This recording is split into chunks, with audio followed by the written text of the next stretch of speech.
This prison officer said I cut one of his ears off and they couldn't find it. Of course they couldn't, because I put it down the toilet, flushed the chain, and it's floating somewhere off the Isle of Wight. In 2011, we sat down with Frankie Fraser to find out the truth about his life of crime. I wasn't shy, I'd use anything. Hammer, knife, brick, you name it, I'd use it. Running up, speed. Mad Frankie Fraser, one of the most feared and respected London crime lords. A notorious torturer and hitman who worked as an enforcer for London's most feared gang leaders. Declared insane twice, he spent 42 years behind bars. The guy who said I pulled his teeth out, he approached Eva, best pal I've ever had, you know, not only my sister, wonderful pal, said, if you give me so much money, Eva, I'll tell the truth. So Eva took him to a solicitor, he made a statement saying he told the police a pack of lies, and they then dropped him home. L.B. Woods was Eva's chauffeur, they then dropped him home. He went straight to the police and said they threatened him. And the solicitor just told the truth. He said, no, she just introduced him and took no further part in the conversation. When I was doing that 20 years, wouldn't I loved it if I could have been in my cell going, oh, what a good job you made of that back molar. It wasn't true though, unfortunately. My poor sister got 3 years because she was nicked for conspiring to pervert the course of justice. She had been a terrific shoplifter. Then she got married, got caught, went to prison for shoplifting, and that, when she then went dead straight. I'll never forgive her. I didn't have to buy my own shirts. Oh, wonderful. I'll never forgive Hitler for surrendering. Well, it was such a wonderful time in the war. Well, everything was rationed and you could get whatever you wanted and sell it on and all over the country and everything. Of course, once the war was over, a lot of them things that were rationed wasn't then. And things were evening out then a bit, yeah. They were wonderful days of war. Well, my sister Eva, she knew the Richardsons through her husband. She couldn't speak highly enough of them, what terrific guys they were. And that's how I come to meet them.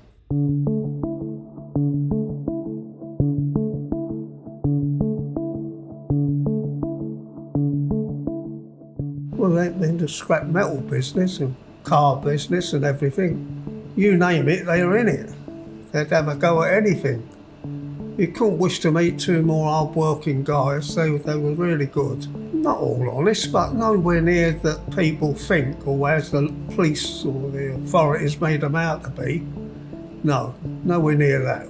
They were two hard-working guys. Well, out of the two, I liked Eddie better, yes. But nothing, because I liked him better, nothing to do that Charlie wasn't any good or anything. It's just that I got on with Eddie better than I got on with Charlie. It's simple as that. Couldn't meet two nicer guys. Well, you set up a business just as a swindling business. Make no doubt about that. And you do all the right things to make it look really good.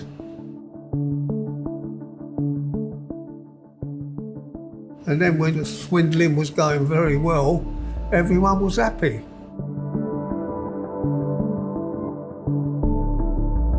And you just disappeared, yeah. It was wonderful days. No, strangely enough, they didn't have to, because they were very hard-working guys, and they started up legitimate businesses. They didn't have to go into any long firms or anything. Charlie was exceptionally good, but I think in the long run, Eddie would be more solid as a businessman than Charlie, yeah. It's a very difficult thing, because they were both very bright. They're two very good businessmen. It's hard to tell who was the best out of the two of them. I was with Eddie, and Charlie was mostly, then his business was all over the world. It wasn't hardly in England very long at the time. So I was with Eddie, working very hard on that. So I didn't really know too much about Charlie. It was as simple as that. We hardly ever see him. He was always all over the world, out in South Africa, wasn't he, in the mine there and that. Like a lot of brothers. They could fall out now and again and daft little things, but 2 or 3 days later they'd be back together again. And they were very close brothers. Well, I knew the West End very well. As a boy, when I was just left school, I used to work for Boots the Chemist in Piccadilly Circus and Oddham's Press on a bike. So I used to go to all the clubs delivering medicine or picking things up and that. And that's how I got to know the West End very well. And then went into it full time.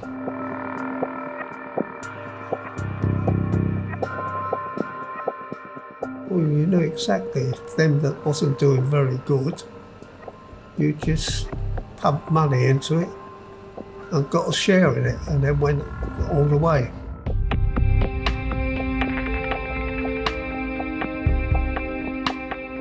Well, that was down to Billy Hill. He could see I was doing not bad. He said, go in for the machines, Frank. I've got someone who can get you all of them and everything. And that's how I come to go in them. And they were very good.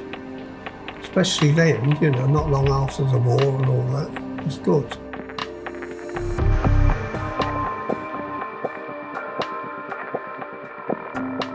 Atlantic Machines, that was the name of our company, Atlantic Machines.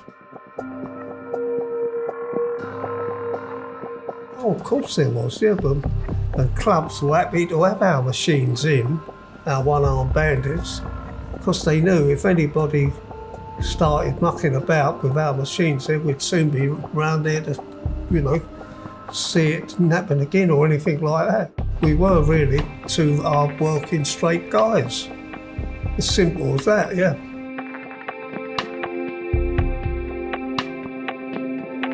We're talking about 200 or 300, say, more. Yeah, making very good money, yeah. And shows you, when I was doing it 20 years, then my wife got the money every month or every week, all the way through. And I'd done all the 20, remember. Lost all my remission, everything. She got her money all the time, yeah, from the machines.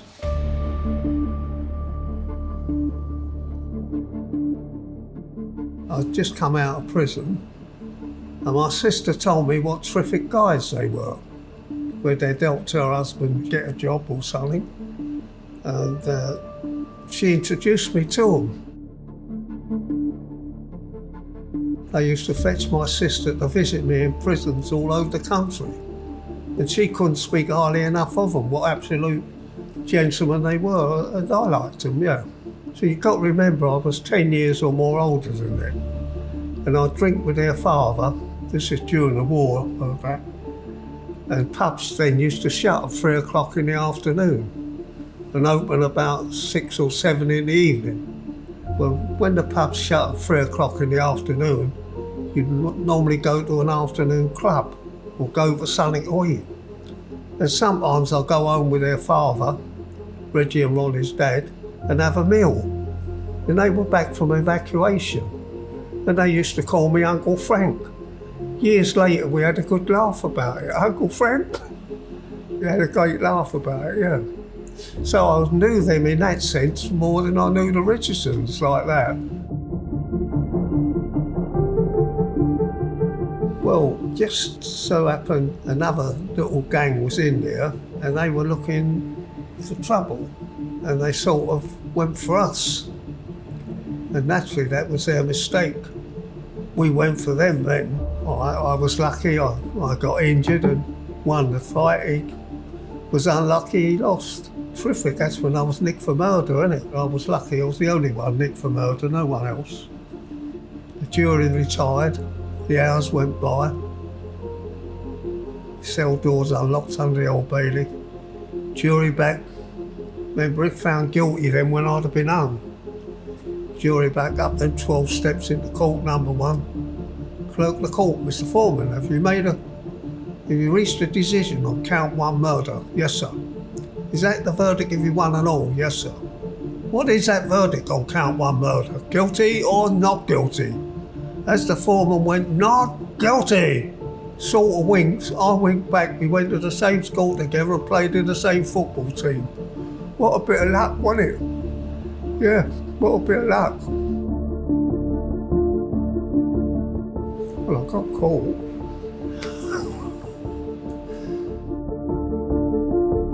Bit of everything. Hammer, knife. It's a great night.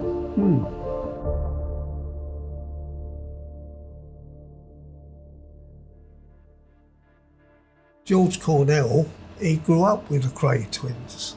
He knew them better than we would ever know them. He grew up with them. But he fell in love with a girl called Olive Hudd, who come from round here, married her and moved over here to South London, and they held that against him, as if he deserted them. He'd just been to visit, I think, little Jimmy Andrews, who'd been shot in the leg. Him and LB Woods. And as they were coming away, George see the blind beggar. Oh, he said, "Look, the old blind beggar. LB, let's go in there for a drink." And they went in, and someone told Ronnie, and that's why they hated him then, because he deserted them and moved over here. And they thought he'd moved over to the Richardsons, which wasn't true at all. That's why he got shot dead. Simple as that, for no reason at all. I'm going to say South Londoners are much better than East Londoners, because after all, I was born in South London. Yeah, it's always been very good. And no different now, more or less. Except now you've got more people from all over the world than you did then. No harm in that, I enjoy it. I do understand, where some people might get annoyed because they come from other countries. I understand, with my dad from Canada and his mum a Red Indian, mum Irish. We were looked down on at school because we couldn't say we're going around Aunt Mary's or Uncle Harry's because they were all in other countries. So I do understand, yeah. That is perfectly true, yes. And anybody who didn't obey them rules, they were soon bashed up. You had a rows with one another, yeah. But ordinary nice guys who went to work and that, no. Definitely not. Unless somehow or other it's happened and there's nothing you could do about it. But otherwise you didn't go out your way for it, no, not that type. Any rows you had was only amongst yourselves. If you hurt or killed one another, so what? So you must remember, in prison, I'd always be in trouble. And no matter what prison I was in, no matter how hard or whatever, I would still stick up for my rights and fight them. And if a fellow prisoner was badly beaten up by the officers, I would go to his aid or to help him and do whatever I could. I am very small, but nevertheless there's no way I would give in. Just couldn't be, that wouldn't be me, I wouldn't be like that. Whatever prison I went in, I would always be in trouble, because you'd get the prison officers, when they see I was about as fat as that then, and it was always on Broadmoor and punishment diets and that. And when they see me, they thought the little cockney so-and-so, we put him in his place, and they went out their way to make life that more grimmer for me, and I wouldn't stand for that, I'd fight them back. So therefore that made me name over the years get bigger and bigger and that, yeah. That's how it was. Yeah, I could have a go at anything. I wasn't a very good fist fighter because I was too small. I'd love to fight, yeah. I would never say no. I wasn't shy, I'd use anything. Hammer, knife, anything, brick, you name it, I'd use it. Of course I was then certified insane and sent to Broadmoor. You could have a laugh, and this guy at Broadmoor stood all day long like this. So I made inquiries, and they said, "Frank, he thinks it's an electric light bulb." So this day, I'm bored to tears, I crept up behind him and said, "I've switched you off. Put me back on, switch me back." The Broadmoor officer said, "Fraser, put his plug back." So I went, "Put your plug back." He went, "Oh, thank you."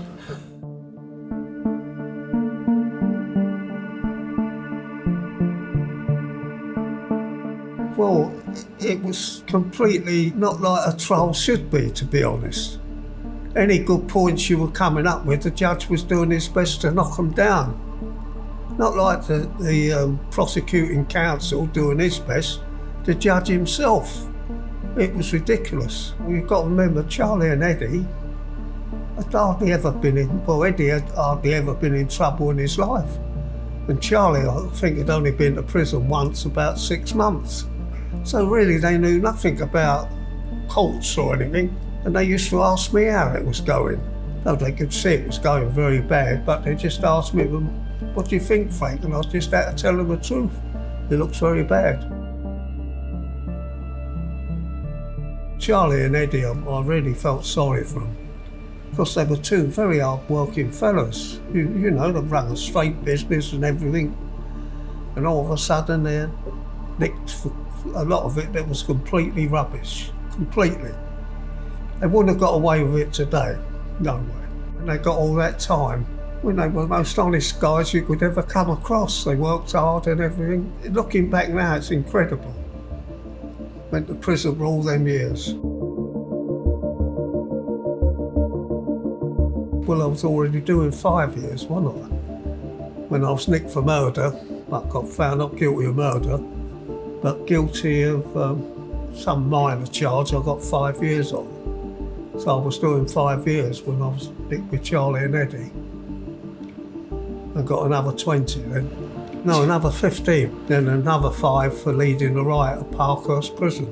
Well, that was the game I was in at the time, so it's all in the game. It's simple as that. Just one of them things you have to put up with. It's something in that world that could happen to you. When I led the riot at Parkhurst Prison, and this prison officer said I cut one of his ears off and they couldn't find it. Of course they couldn't. As I put it down the toilet, flushed the chain, and it's floating somewhere off the Isle of Wight. And for the rest of his career he was known as Ear Harry. Anyway, I was doing 15 years there and found guilty. Found not guilty of some bad charges, but guilty. Judge, anything to say? I said, yes, my lord. I realise you'll have to increase my sentence, but could you please make it up into even numbers, as I hate odd numbers. So he had a smile on his face. I thought, well, I cracked it here. Might only give me make it 16 or 3 make it 18. I took in consideration your dislike of odd numbers. I will have to increase your sentence, but I will make it up into even numbers. I'll give you another 5 years consecutive. That'll make it 20 even numbers. I shouted out, you dirty so-and-so. He said, take him away. And I've done a lot. Lost all my remission and everything, done every day. No, I won't, because I know I'll get a very good job with him down below. I'll be a good stoker. I don't regret it, no. No, because I'd seen a lot of good friends who was at school with me and that, who were dead straight, good hard-working guys. I see the damage it done to them. It knocked all the life out of them, sort of style. They were just like plodders along, going to work and that, no. No, definitely not.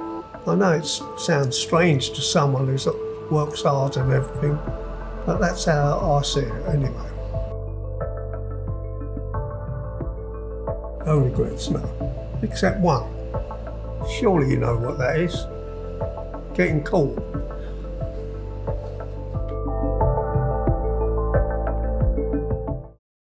I just wouldn't give in. I'd fight until they knocked me unconscious.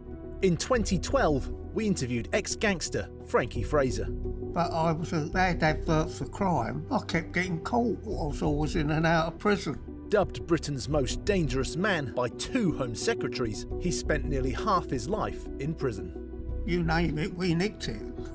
Mad Frankie Fraser, a notorious gangland enforcer, infamous for pulling out victims' teeth with pliers. It's going to be loud. Louder. I thought she was going to give me a clout round the nut then. As he approached his 90th birthday, Frankie wanted to tell us the real story of his life.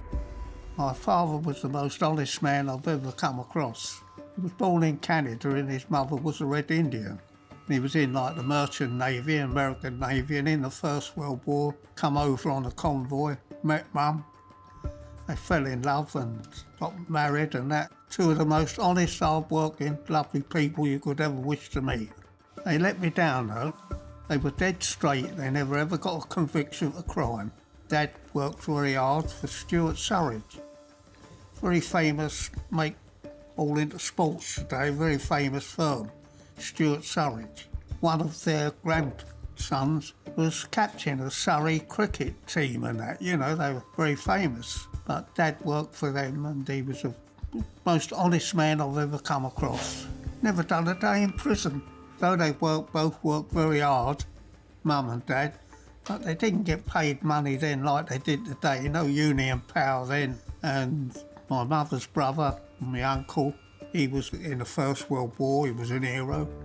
But he was unemployed and he living on Mum and that. She was helping him out, so no one had any money. So I was into crime very early to help them out.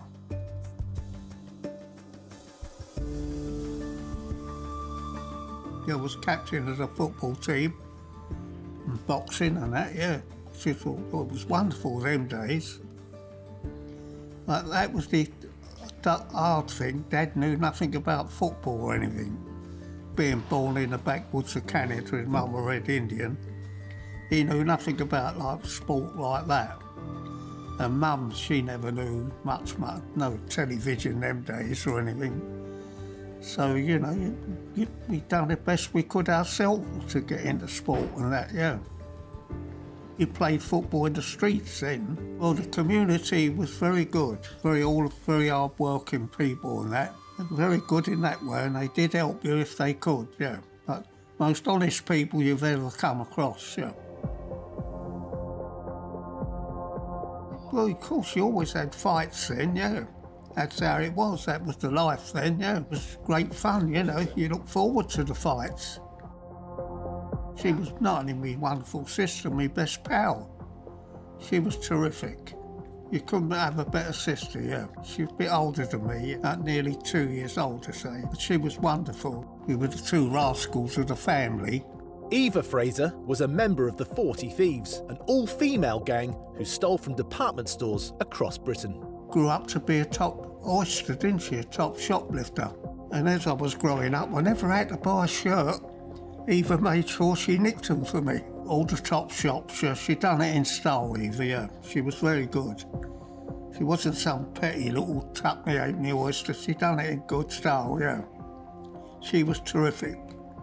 She was before her time, yeah. In the 1920s, most of London's West End was run by the Sabini brothers. Darby was in charge, he was the boss. And then he had various people all over London and that. So somehow or other, that's how we got to know them all. And being Roman Catholic, like Mum being Irish, very strict Roman Catholic, that's how I met all my Italian pals and that, who was at school with us and all the rest of it. The Sabini gang oversaw a number of criminal activities, but were drawn to the large amounts of cash on horse racing tracks. Well, he looked like a proper Italian, as you imagine one would look like, and he was one terrific fella, without a doubt. He was. Couldn't help but like him. Sabini's gang made a lucrative living protecting the best bookies' pitches in exchange for a percentage of their earnings. Bookmakers who didn't comply were threatened with violence until they submitted to the gang's demands or left. At the races, I'd be bucket boy and things like that, which was all handy, you know. Sabini's men provided a variety of unnecessary services to bookmakers, such as bucket boys who cleaned their blackboards when the betting odds changed. It's only like 10, 11, 12 years of age and that, 13 and all the rest of it. So whatever I had to do, I done, and I was happy to do it. I could come home to Mum with a few bob and treat her. Oh, she thought, what wonderful days. Well, all schools that you ordinarily went to were very strict then. So the reform school was much stricter, and they give you the cane much more frequently. Of course, I kept escaping, and then just got sent to Borstal. You know, it wasn't for me. I wanted me freedom, yeah, and that's as simple as that. Got in so much trouble in Borstal, at the Birch, that the Home Secretary of the day had the power to convert your Borstal into 3 years penal servitude, and that's what he done. And I was immediately transferred from Borstal to prison, and I done every day. But nevertheless, you did learn a lot. You did learn who to trust, who not to trust, and all that, which was very important.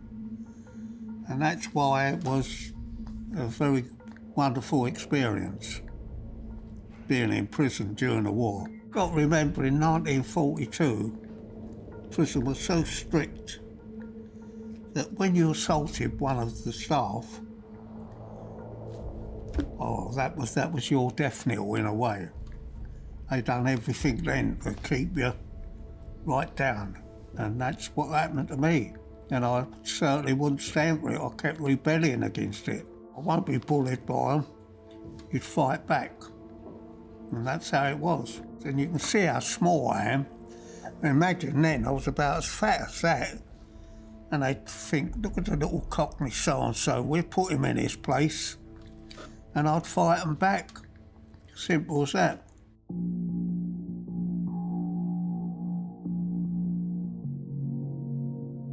I come out of Chelmsford prison in January 1943, and in the end of about 1942, I was taken out of Chelmsford prison in handcuffs and everything for a medical for the army. And like an idiot, I was so proud of being fit.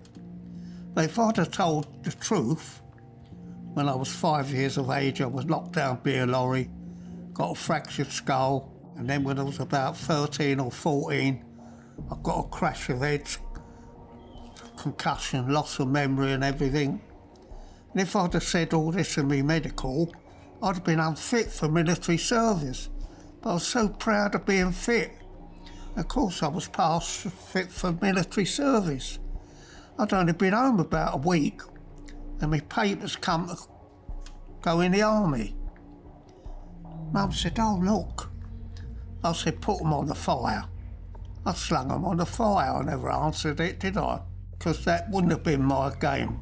The sheer discipline of the army, I just wouldn't have been able to handle it. I couldn't handle it in prison, yet alone in the army. But my older brother, 3.5 years older than me, he was a very brave soldier, got decorated with very honour for bravery in the war. And I remember him telling me after the war, he said, Frank, you'd have made a good soldier, a wonderful soldier. I said, leave off, Jim, I was the best deserter they ever had. He laughed, he said, no, once they got you abroad in the desert, Frank, you couldn't get a cab home, get a taxi home then. He said, and in the desert, it wasn't all that, it was more comradely all together and that. And who knows, he most probably would have been right. You could nick a load of cigarettes or groceries, whatever. Oh, people would be queuing up to buy them off you. Whatever you got, you could sell, because everything was rationed. You could literally demand your own price for it. So it was a thieves' paradise. I'll never forgive Hitler for surrendering. Well, the big thing during the war is if you could find someone who could drive, and drive very well. Because, you know, not everybody had cars then in the war, because all the petrol was rationed and everything. So unfortunately, I didn't learn how to drive. You know, you had to find someone who could drive, and that was the hard bit. Eventually you did, and then, you know, you just done everything. Smash and grab raids on jewellers or whatever, yeah. Well, you never robbed homes. Never. That was out. No way you done that. Different if you was in a very posh area, you know, great big houses and that. Obviously you'd certainly hope to rob that.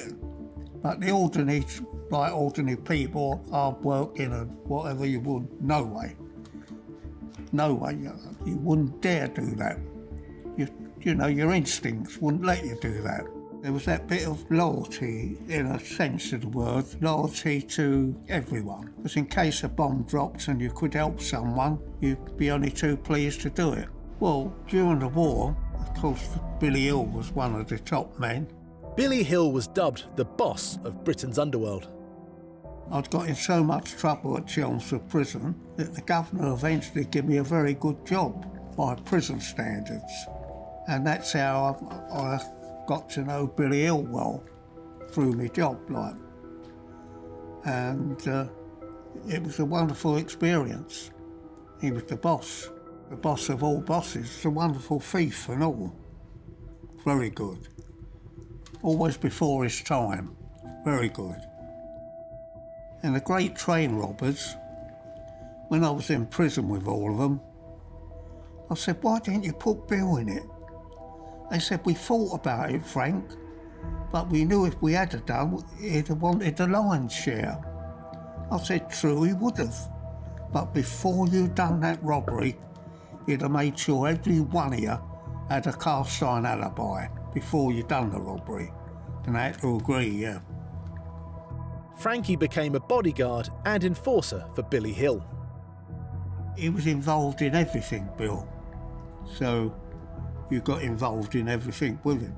Jewellery shops, anything. It was wonderful. His sister Maggie, in 1935, this copper upset her, and when women wore a hat then, they had a pin through it into their hair. She pulled the pin out, stabbed the copper in the eye, and pulled his eye out like a lump of toast. She's nicked. She got bail. She's at the Old Bailey pleading not guilty. She's found guilty. The judge, you evil woman, evil. This poor officer's lost the sight of his right eye. He will go to prison for a long time. It's 1935. 4 years penal servitude. That was a hell of a long time then. He then said, take her away. She shouted out, you didn't say that last night, you dirty bastard, when you were making love to me. She'd been on bail. Later, when I knew Maggie well, I said, you know when you shouted that out, Maggie, before the war, was it true? She said, Frank, I wouldn't have said it if it hadn't have been true. It was true. So you never know. Well, South London was always South London. And the Angel was always the Angel. And the East End was always the East End. So officially you never intruded on any of them. And they never officially should intrude on us. And that's how it was, and very strict and all. And if anybody did get up to any trouble in South London, if they come from East London, that caused a war. You know, a very bitter war and all. That's how it was then. That's where the real money was, yeah. So everyone was fighting to be in control of the West End. That was like the main one, the jewel in the crown. It meant anything. You used any weapon, whatever you could get hold of, a gun, a knife, a hammer, bar of iron, whatever. That's how it was then. Well, Jack Spot, he got to the front in the underworld. He cut a lot of people, most of them just ordinary rascals, no real fight in them, but Spot cut them.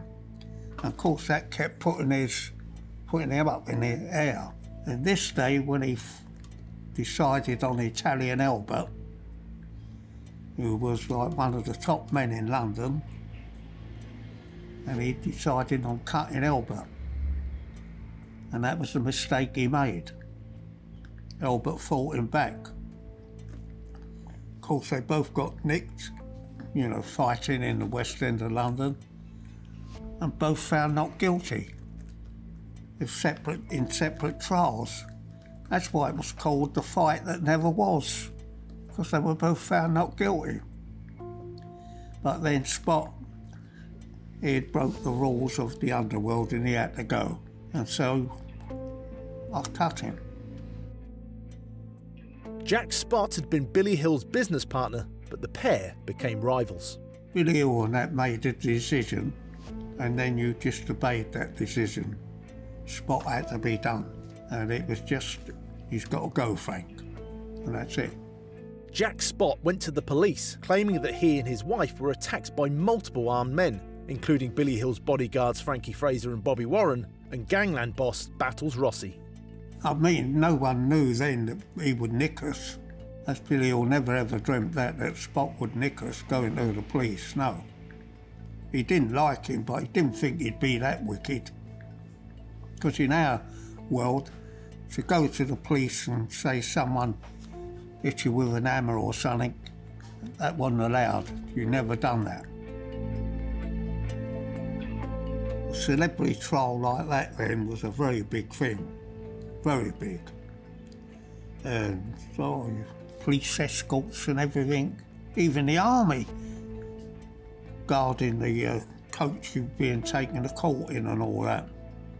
You can't, it's incredible to explain, yeah.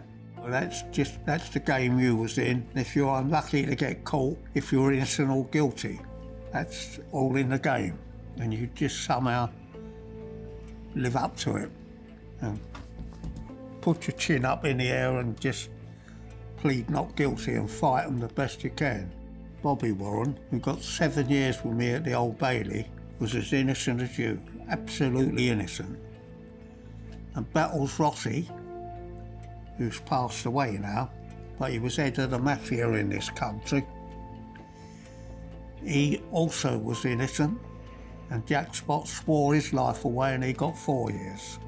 When 4 years and 7 years then were an awful long time in prison, because it was real much harder and everything.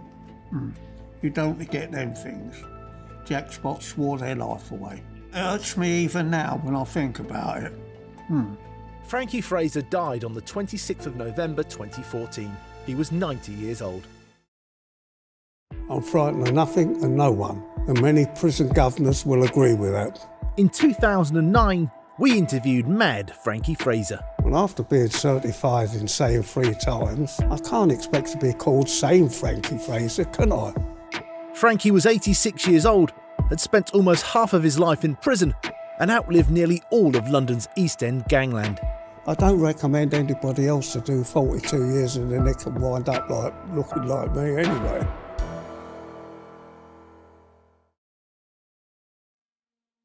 Well, there was something about it. Had that hustle and bustle, and people were all with one another then. Now it's all different things now, you never know where you are. But then everyone had one thing in common: women and children untouchable.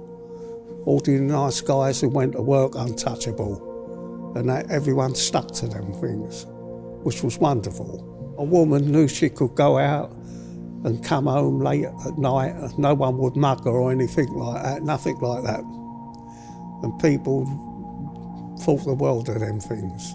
It was great, yeah, no doubt about it. Remember, it's always had an influx of people from all over the world because of all the docks and all that. So it hasn't really altered in many ways. It's still the East End. Thank God for that.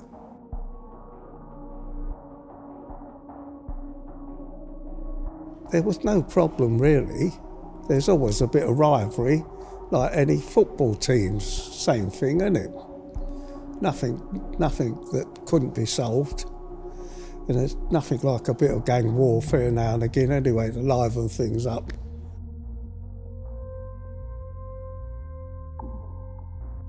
When I was 19, I'd just come out of Chelmsford prison, and I used to drink with their father.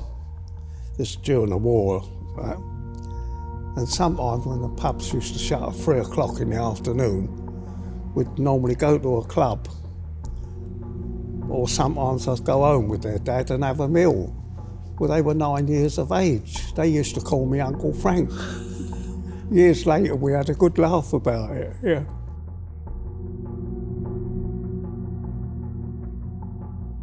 They were all right, yeah. Very respectful, yes. Their mum and dad brought them up well that way, yeah.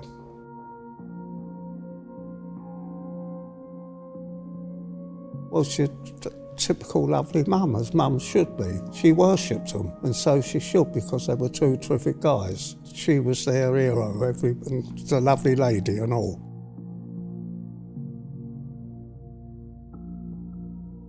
Well, he was a good man, I liked him. But it was, when they were growing up, he was on the run at the time, their dad. He was hardly ever home. And he did get a little bit shifty then as he was getting older, yeah. So he wasn't really a very good influence on them. Their mum was their best one. They worshipped her.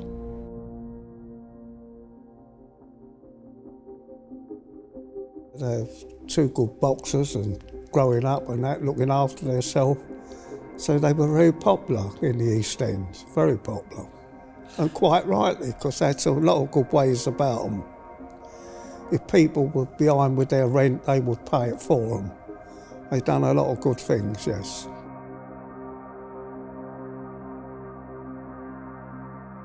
Oh yeah, you could tell they were going to go to the top, yeah, definitely. There was something there, without a doubt. They had that in them, yeah, well, definitely. Ronnie was the lively one. Reggie was a bit more laid back, but they were two terrific guys, yeah.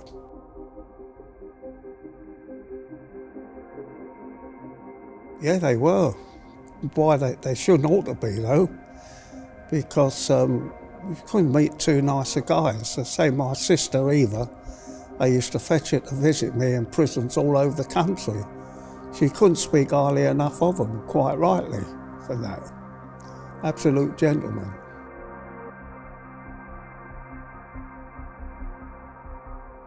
No, not dangerous men. If there's any rows they had, it was only amongst ourselves.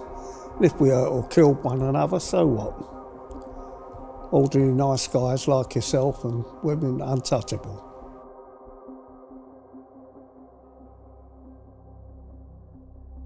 No, strangely enough, it really didn't enter my head in that so much. That I knew them well, I was that 10 years older than them. So it really didn't enter my head. And in them days, I was hardly ever out of prison anyway. Her Majesty and her father were very good to me. I was in their hotels for many years and never had to pay, but you couldn't walk out of the hotel when you wanted to.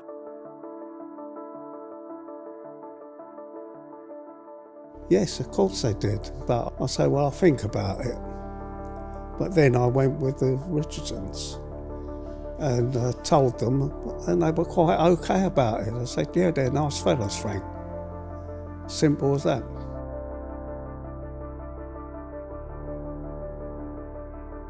I knew Reggie and Ronnie's family before I knew Charlie and Eddie's. But my sister's husband, some had beaten him up and his friends. And Charlie and Eddie I never even knew then, but they knew my brother-in-law, my sister's husband, and they found out who done it, and give them credit, they bashed them up. So when I come out of prison, I went and thanked them. And they said, come in with us, Frank. So I went to see the boss, Billy Hill, told him, he said, no, they're all right, Frank, you go with them. And that's how I come to go with them and didn't regret it.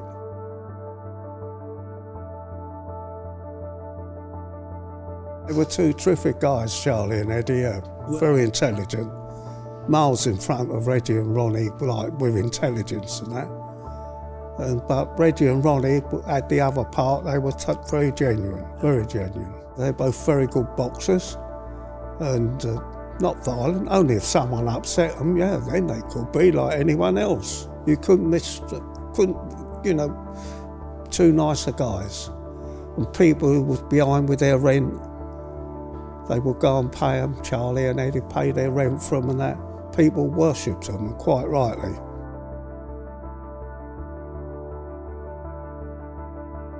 They were exactly the same, yeah, definitely. They helped people as much as they could, yeah. And people in the East End quite rightly praise them as two lovely guys, which they were. No one got mugged them days like now, did they?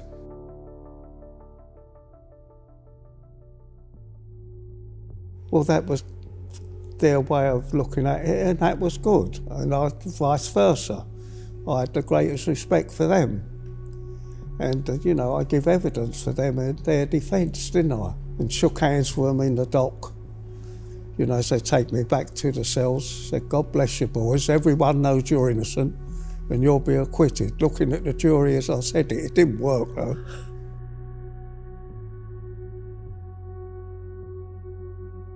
They were very fond because they were two terrific guys. Barbara Windsor, I know her very well, Babs. And she thought the world of the Kray twins and they thought the world of her. And they done their best to help her along in her very early days. And I wonder why they call it the swinging 60s. And you didn't have to be sentenced to be hung.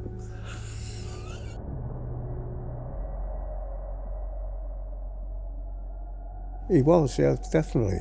One of my biggest things was shaking hands with Frank.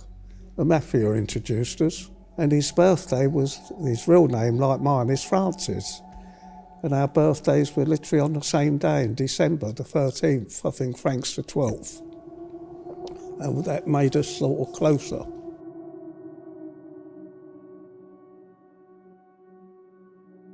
Well, we'll never really know, because Booth is not alive now, I don't think. And he wouldn't admit it. Might have been a bit more in it than most people could ever realise, definitely.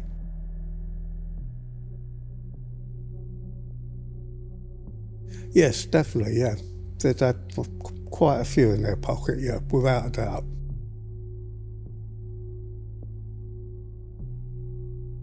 Well, that's the tragedy. He grew up with them, George Cornell, but he fell in love with a girl from South London, from near the castle. Very nice girl, top shoplifter. Fell in love with her, married her and moved over to her. And Reggie and Ronnie couldn't handle that. They thought he had deserted them by moving over there. That's where they were on very bright there. Instead of congratulating him, have an happy marriage, George, good luck, terrific, and that. But they held that against him. They thought he deserted them. That's how daft they were there. And he married a very nice girl.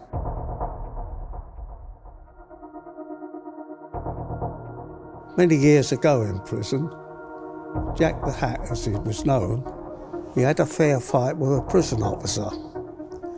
And anyway, they broke it up and then bashed him up, the prison officers. So me and little Jimmy Andrews knocked the governor chief out for when they had him brutally beaten up for having a fight with a prison officer.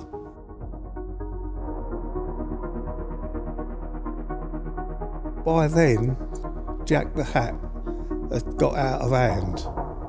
He was flash and saying nasty things about them and everything like that. So therefore he had to go. There's no doubt about it, yeah. A shame, because at one time he had been a nice guy. But as he was getting older, he was getting very mouthy and that. And that was it. A shame, but that's how it is. I'm frightened of nothing and no one. Never have been and never will be. I wouldn't know how to be. At times I wished I would have been sometimes, but it wasn't in my nature. I wouldn't know how to be. Doubt if I could spell the word even.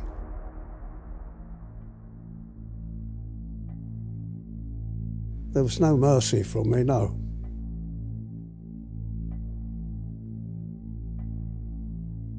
Well, they wasn't very brainy in many ways, and they did get lured by some funny people and get led into different situations that they couldn't handle. It was too much for them. Simple as that.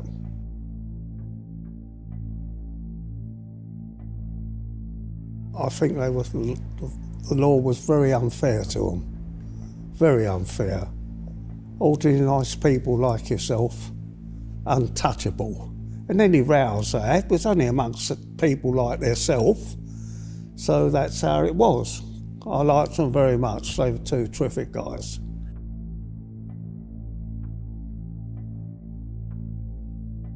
Oh, it was wonderful.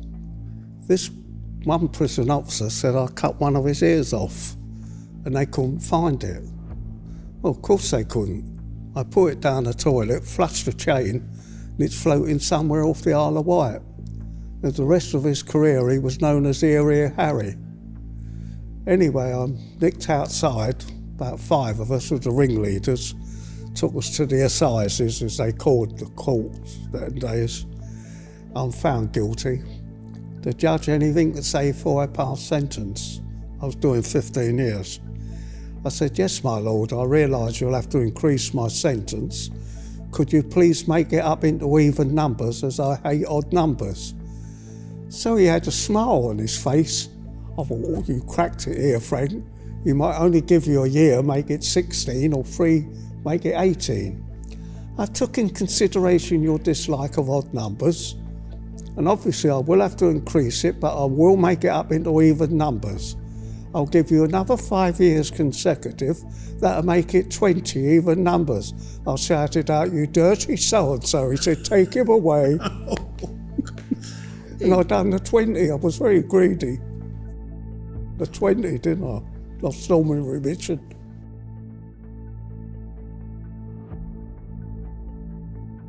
Well, I'm up there visiting him in Broadmoor, and the guy went to the toilet and Ronnie followed him. And knowing like his things, his sexual things and that, oh, I dived in there and made sure everything was all right.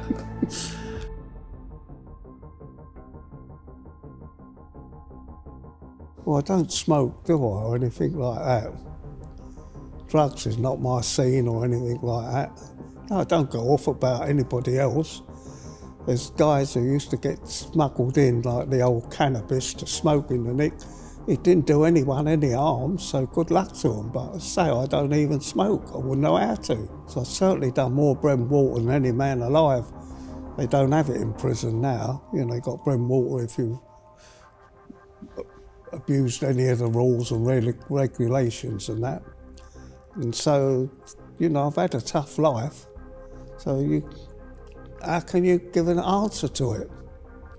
I don't recommend anybody else to do 42 years in the nick and wind up like looking like me anyway.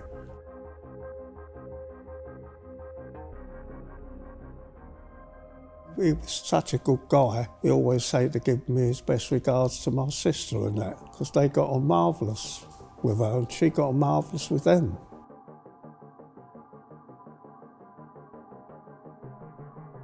Yeah, just about ordinary things and that. What you up to, Frank, how's life and how's Eva, etc. He was one terrific guy. It breaks me heart now in a way to think about it. It really does. Unfortunately, life don't produce them like Ronnie and Reggie too often. You don't forget guys like Reggie and Ron, and it breaks me heart to know they're not with us now. And when they were two great guys, and the people in the East End, give them credit, they liked them very much. And they'd be the same as me, they miss them. People behind with their rent, they would go and pay it for them, or whatever. Nothing was too much for them. They were two terrific guys. Even now it hurts, you know, they were 10 years or more younger than me, so I do. You would have liked them, honestly.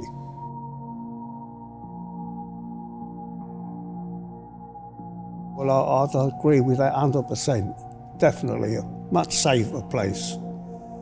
If anybody mugged a woman then, and Reggie and Ronnie found out who done it, they would bash them up, quite rightly, and that would be good.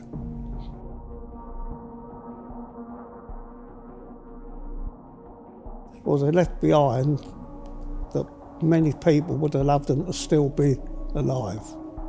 That's what they've left behind. People miss them. They knew they were much safer in the streets of the East End when they were out than it is now. They were much safer. No woman would get mugged in them days, or men or anything bashed up or anything like that. They were good. without a doubt.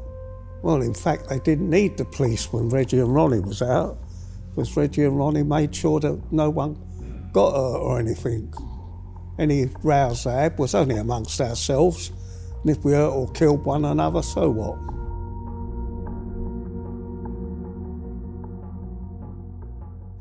Only one, and you must know what that is, surely.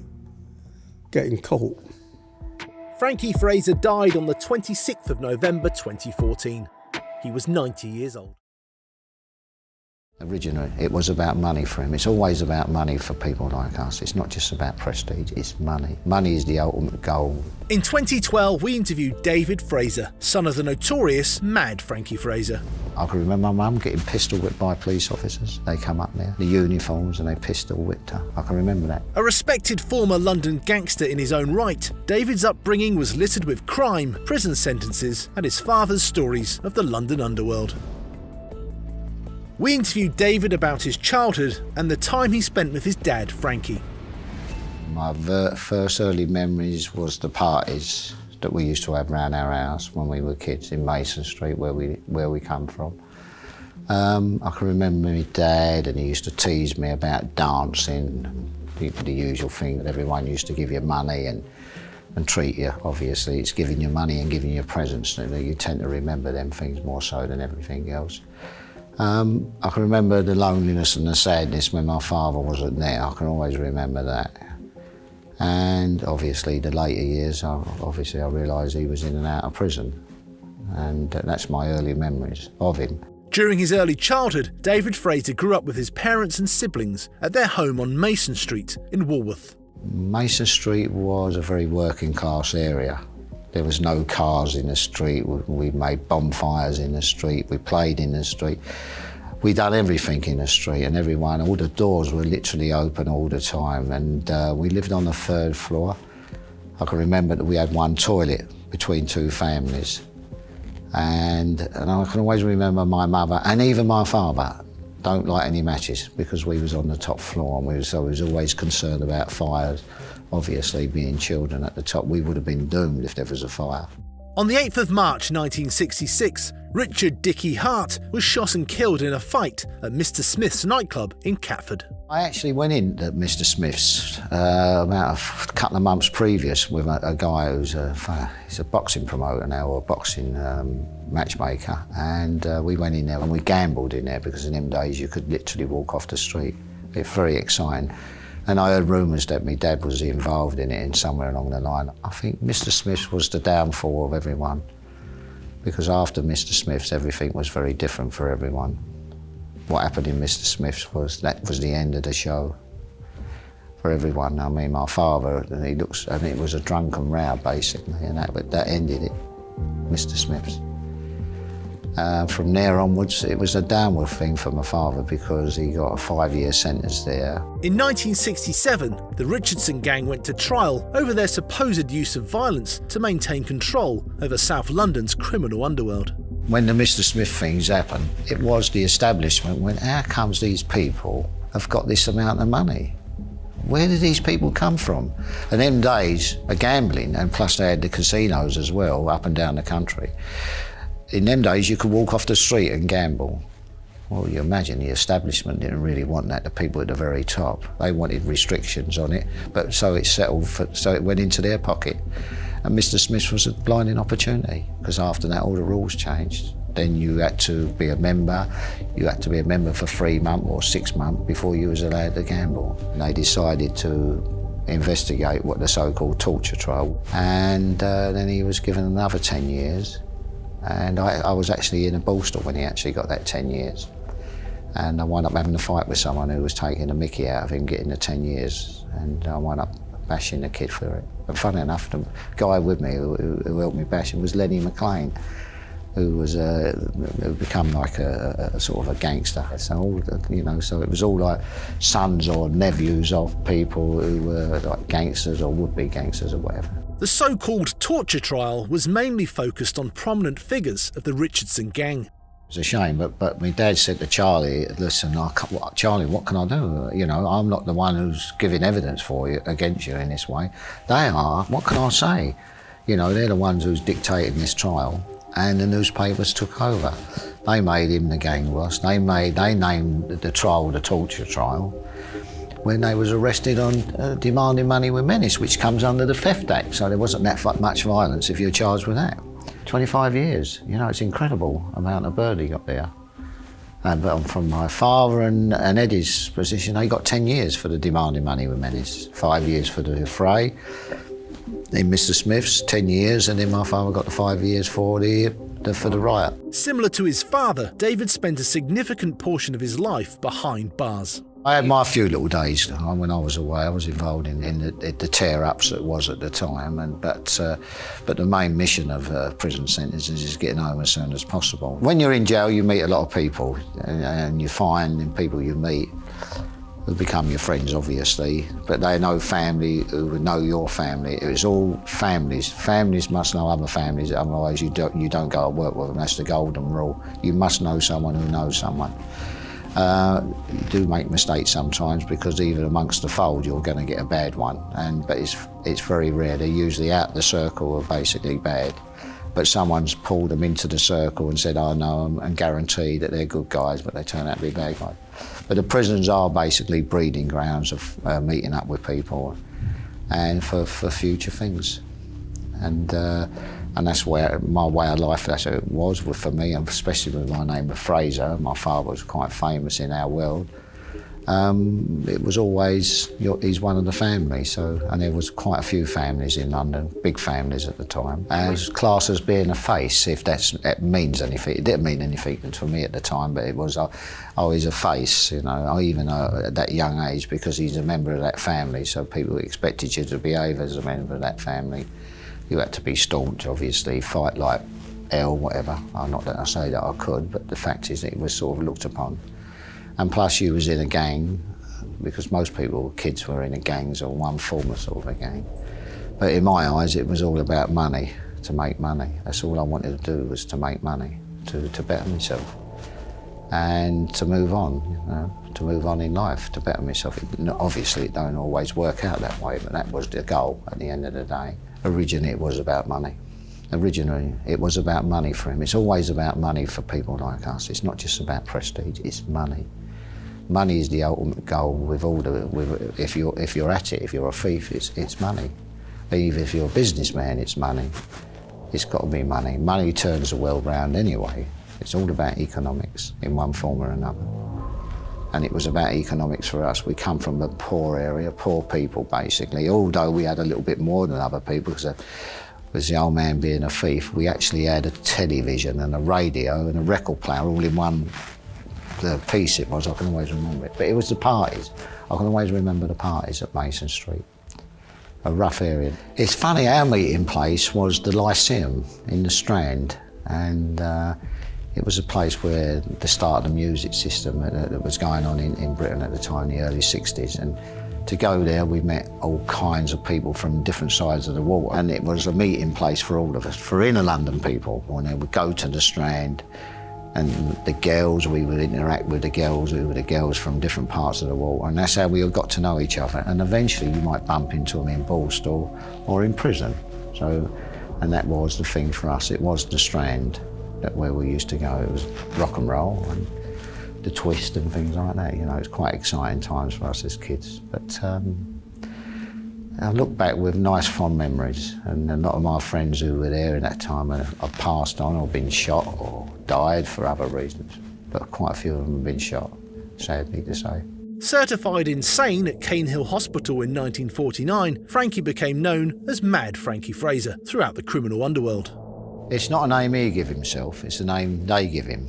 And the newspaper and the media, they give him the name Mad, and it's just stuck from there. You know, it's not, he just didn't put his hands up to say, I want to be mad today and be known as Mad Frankie Fraser. Like a fighter might be known as It Man so-and-so. It come by the media, and it's just stuck with him. They got to earn their money somewhere along the line. If they want to make up stories like that, well, that's their business. They've never got a good word to say about anyone. That's why they're in the job. He was against the norm. You know, there's quite a lot of people like my dad nowadays who are against the norm, you know, sort of thing. But in his day, he was against the norm. So in their eyes, he must be mad to do what he done. And so the name was just stuck. Growing up as Mad Frankie Fraser's son, David seemed destined to follow in his father's footsteps. Me and my elder brother Frank, whether it was the bomb ruins with lead and metals and things like that, we was always at it. Always at it, me and Frank. Mason Street, I can remember also about Mason Street. I cut my face when I was 8 years of age, and I can remember that. I can remember my mum getting pistol whipped by police officers in Mason Street as a kid. They come up there, the uniforms, and they pistol whipped her. I can remember that. Well, they said I was looking for my father. I think my father was already in prison, but that's how they were, the signs of the time. It's no difference nowadays. It was no different in them days either. It's not really changed that much. I can remember the early days in Mason Street when I was about 5 and 6. Me and Frank was doing a little search. It was a 3-bedroom flat, as I said, an outside toilet, which we shared with another family. And Frank found a single barrel shotgun. You know, we're fascinated because cowboys and Indians. He was about 18 months older than me. And we found the shells, and somehow or another we loaded it. And he was trying to hold it to fire it. And I was by the door, and we had a bed one side and the bed the other side, and the door was in the middle. And I got up from the bed, and I come over to him, and we held the gun up between the two, and we fired it. It nearly blew the door off. And I can remember my mother come running in, absolutely petrified, you know. I can't remember my dad, but I can remember my mum screaming and shouting, how did you find this gun? But we found the hidden gun. And I remember when we moved out and we moved up to Brixton, and I still used to play down in what I used to call play, because all my play friends were still around the school. We went to the same school around the corner, English Martyrs. And I went into the flat, the old flat, and I went upstairs. And we kicked the door off, me and some other people, because by now people were moving out of these flats. And I went into the room, which was my bedroom, like memories that come back. And I looked at the door and the lock, and it still had the little ball bearings, that come from the shotgun. I can always remember that. It always stands out in my mind. In 1969 at the Old Bailey, David was introduced to Reggie Kray, one of the leaders of the notorious North London-based firm. I met him in the Old Bailey in 1969, and my father gave evidence for him, and bear in mind, round them they were all going crooked, left, right and centre. And he went up, he done his duty, the old man, and give evidence for him, and they saw me at the Bailey, and they come up to me and they thrown nothing but praise on him. But everyone, our so-called friends, are giving evidence against us. Our so-called enemy, which is not our enemy, he's an old friend of ours, has come up and done his duty. Due to his connection to the Richardsons, it was often claimed that Frankie Fraser was working for their criminal enterprise. Charlie was his friend. Charlie wasn't, he never worked for Charlie. That's another myth, that he was one of Charlie's enforcers in the Richardson gang. That wasn't true. It was absolute nonsense. My dad had his own business, and he happened to be partners with Eddie. If anything, my dad at the time of the trial, he was the number one on the indictment, which he was. Overnight, but all of a sudden, Charlie's come back to do his brother and my dad a favour, and he wound up on trial with him. And next thing you know, he was the gang boss, which was a real, like, well, where'd this one come from, you know? They were different, completely different. My dad was partners with Eddie, and he actually got on the firm with Eddie because Eddie done my dad a favour with his brother-in-law, with old Jimmy Brindle, and he invited Eddie, and they were business people over there. That's a myth about being bullies and doing this and doing protection, right? Absolute nonsense. They were business people, periodly, solely business. Charlie had his own business, and Charlie done his own thing. So he had nothing to do with my dad and Eddie. The only connection was he was Eddie's brother. Dubbed the boss of Britain's underworld, Frankie's rise to prominence eventually caught the eye of Billy Hill. Well, he was very close to Bill from the 40s in Chelmsford. That's when you first met him. And Bill could see a man of spirit, a good man. And Bill could see a good man of worth, and he put the old man to work a few times, and they become very friendly in that situation, and it stayed like that for the rest of their lives. And when he got the 7, when he actually come home from the 7, Bill was actually at Durham to meet him and had a private plane to pick him up. And they go to the plane, the old man said, I really want to go to the toilet. Anyone got any plastic bags? And plonked it in the plastic bag and got the guy to fly over Durham, and he dropped it down on Durham jail. Well, now it sounds like a bit of a myth, but I'm actually in Durham in 85, and the screw was there, and he brought out the cutting to me. I was in the block, I was on the lay down in the block in Durham, and he brought the cutting out, and there was it in the cutting. So the myth wasn't a myth, it was true. And Bill set the old man up. He said to him, look, I'm pulling out of the West End. Frank, I want you to run it. You can have all the sites, you can have this. I spoke to Albert, the Italian people. They say it's okay. So he had to meet with everyone. So that's how the old man got. And he earned a fortune over that West End. He actually, the places that they had, it was incredible. And he brought Eddie in, and Eddie had a good business mind on him, and they just made bundles of money until the Mr. Smith's business that brought the empire down. But him and Eddie, they didn't go around punching people, which people think. They were businessmen, and they done it in a business way. But basically, if you want to say the threat was the machine. That was the catalyst of it. The London underworld was often a dangerous business to operate in, with each gangster needing to abide by certain rules to survive. Once you sign up, that's it. You sign up for the rest of your life. You can get odds and ends with people saying this and that about people, but it always comes out in the wash whether people are good people or bad people. And in our case, we've done bundles of bird, our family. I don't think there's only another family out of South London who's done our type of bird. We are cannon fodder.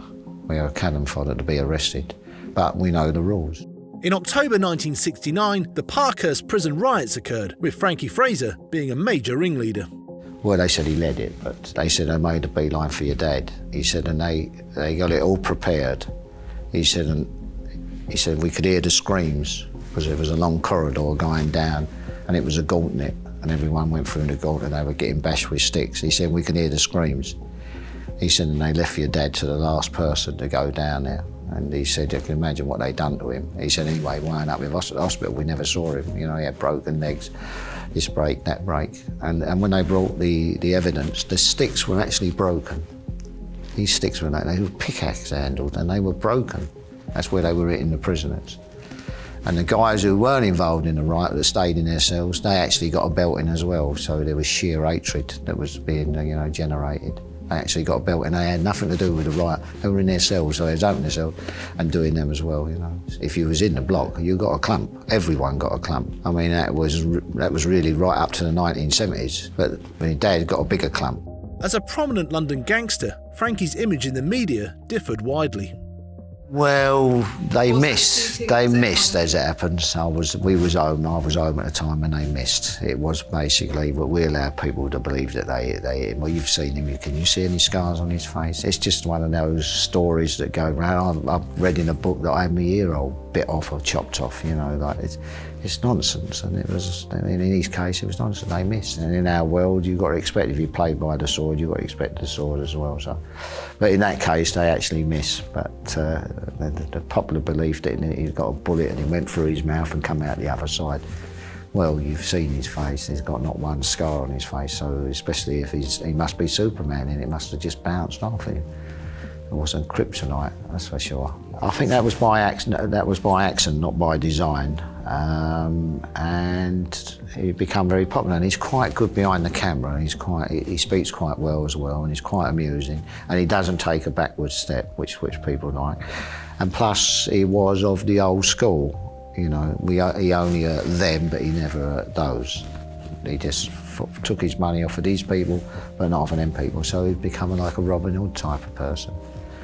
And perhaps maybe he might be remembered that in 20, 50 or 100 years' time. But for me, he will be remembered. He never gives a bad name for no one. Rivals or not, who were rivals, apart from if they were rats like the Spotties of this world. And if they were a grass, he'll say they're a grass, and no good, they're rats in the thing. But any other person you would consider to be an enemy, you go, no, good guys, they're all right, okay. He never bad-mouths. He never bad-mouthed anyone. Frankie Fraser passed away on the 26th of November 2014 at the age of 90. His legacy has become a topic of discussion. He knew what side he was on, my dad. He was always on our side, as to put it that way. They were the enemies. The Germans were the enemies as far as he was concerned, in his eyes. But he was a thief, and he saw an opportunity, and he took the opportunity. I think he would have been a good soldier. I honestly believe he would have been a very brave man. Well, we had some photos taken of him. I might have mentioned this before. I had some photos done, and the guy said, I asked him why he wanted the photographs, and he said, I've done quite a few people. I've actually took David Beckham's photograph. I said, oh yeah, I think, shrugging my shoulders, listening to this conversation. So he said, look, but the trouble is, he said, in 50, maybe 100 years' time, he said, David Beckham will be forgotten. He said, but your father won't be. He said, because the more notorious you are, the more you're remembered, and it's true. The more notorious you are, the more you're remembered. Like Jesse James, Al Capone, Robin Hood. You keep going on, can't you? So he likes to thought that he would be remembered. He will be remembered, there's no doubt about it, it will happen. I can't see it not happening. He said, this weren't meant to be a violent fucking riot. Again, that was engineered, and they did literally try to kill him there. In 2012, we interviewed Patrick Fraser, son of notorious London crime boss, Mad Frankie Fraser. Alongside his brother David, Patrick's criminal exploits included armed robbery and drug running. My old stepfather who brought me up, he was an old thief as well, older than my father. And he was telling me, he said people used to think they were hypocrites, because he was at it during the war. He said, but then you'll get some people that people hated and despised, they pray for the bombs to come. They'd be praying, oh, come on, bomb tonight, so they could go out and be despicable. Growing up in Brixton, South London, Patrick stayed relatively straight until he got involved in his father's business. As I say, really, we moved up to Brixton and my life became totally different to David and Frank's. You know, I was a straight fella till I was 18, 19, till I got married. Then you had to go get some money. Then I got corrupted. But no, actually, so till I started going back down to our old area again when I was a bit older. And then started mixing with people that I knew at school, that I hadn't seen for years and that, and relations, and then sort of got involved. But a lot after David and Frank. As the son of a notorious British gangster, Patrick would regularly be surrounded by children whose parents had similar professions. It wouldn't be the East End. If you was from Walworth, you'd have rows with people from Bermondsey. When you're younger, it's always that sort of thing, you know. But as I say, either as you got older, it sort of did. Good people, no matter where they're from. Or people from Peckham, you know, so it's more what they say postcode gangs. We had them then when we was kids, you know. But the East End, well, I didn't really venture over there too much, actually, till when I was older. But I worked with people from East London. The only thing I remember when my dad were getting in trouble was when I was at school and he got the 7 over jack spot. And the teacher remarked on it. Another kid jumped up and went, yeah, that's Fraser's dad. Which didn't please me too much. Well, no, just, well, did get a bit angry, yeah. But as I say, it's the sort of first time I knew about the old man being in the nick and everything else, so. As I say, I was a lot younger than David and Frank, so. And then we moved out the area. But they kept staying down the area, but I didn't. I stayed up at Brixton. And my mother's told me lots of stories from my father, but nice ones as well, you know, even though they were divorced and that. She said he was the most generous man you've ever known in your life. She said, but he was a bastard when he was skint. She said he was a, you know, none of us really had any money anyway. You know, obviously not as bad as my father, but, you know, you got to bear in mind he had his father working and his mother. You know, but I know they had real poverty. I know him and Eva were so close. They used to go over Waterloo Bridge to get the bread and that, which, funny enough, my mother and her sisters used to do. It must have been a thing, because she lived in Drury Lane originally, my mum, so it must have been a sort of normal thing to do then. Patrick's aunt, Eva Fraser, was a member of the notorious 40 Thieves shoplifting gang, which operated within South London. I didn't know the shoplifting with Eva, but I used to see my Aunt Eva every weekend. I used to go down and see her, only because she used to give me a couple of quid, you know, like pocket money. And that was the only times when I was a kid I'd see my father a couple of times up there, because if he had business in London, instead of going back to Brighton, he'd stay at Eva's. So I see him a couple of times then, you know, but fleetingly, if you understand what I mean. But Eva, very good woman. She made sure we had contact with our father, if you know what I mean. Throughout Patrick's early years, his dad was constantly in and out of prison. I do know when I was a baby in arms, I visited more prisons, I think, than most people's ever been in. My mum used to go see my father. Obviously, she had no one to look after us. So I'd be a baby in arms, and with my father, when his mother died, I think he was in Norwich, and they come and told him. He more or less fucked him off. You know, said, oh, I don't care, I don't, which he did. He was upset, but he told me when they used to take me to see him in prison. He said, you know, he said, oh, there's no way in the world could I give in to them and see me upset or apply to go to the funeral. So as I say, but you do have to, when you're in jail, you have to switch off. You have to switch off from your family, your children and that. If you don't, you'll go insane. I've seen it with my father, please believe me. We used to call it the war dance. My Frank and my Jimmy, I think the Indian blood in him. When he was losing his temper, like a couple of occasions happened when he first come home. My brother Frank was telling me I was still away. But his popularity, when he came home, they had a couple of benefit featuring, I think they got about £300,000. You know, Billy Hill singing in, Albert Dime singing in, other people that have become straight businessmen now that he was involved with. Patrick's father, Frankie, took over the West End from the boss of Britain's underworld, Billy Hill, placing hundreds of fruit machines in bars and clubs. So if you had a cafe and you had one of their machines in, you cut the money up evenly, as they do now. But the fact that you had one of my dad's and Eddie's machines in there meant that no one's going to come in there and cause you any trouble, because you're harming their property as well. You know, if you're going to go in there and have a smash up in a cafe, you're going to smash that machine up, then you're in trouble. But they won't take protection money. It was what the machine was taking. You had a 60-40 split or something. You understand what I mean? So it weren't thingy, it's just to, and because of their name and because of the good service they got, they ended up all over the country with these machines, which, again, Italian Albert got from the States because of connection with the States. That's how the old man ended up going to the States, you know, to import them over here, because they didn't make them over here. All the good machines had to come from America. They had the fiddle at the airport, at the car parks. You know, I think they had their own machine in there. So when they're printing the tickets.